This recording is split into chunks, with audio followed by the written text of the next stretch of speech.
Apa kena mengena nak guna 600 juta duit khazanah ini nak membaki Karkosa ni? Baik, kita dengar di media sosial ada video-video yang dibuat, termasuklah Ketua Pembangkang pun ada sebut mengeluh pasal apa sampai 600 juta dibazirkan untuk Karkosa Seri Negara saja.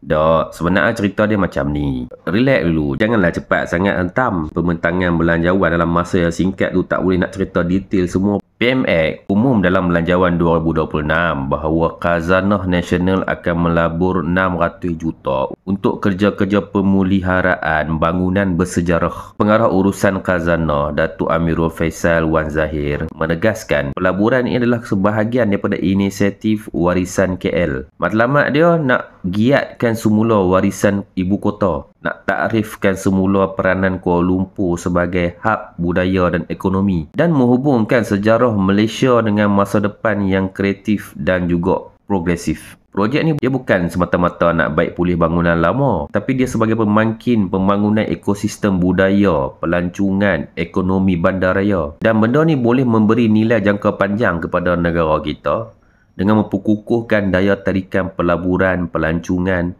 terutamanya menjelang tahun melawat Malaysia 2026. Projek Warisan Kuala Lumpur ataupun Warisan KL dijangka menjana 7.85 bilion ringgit menjelang 2035.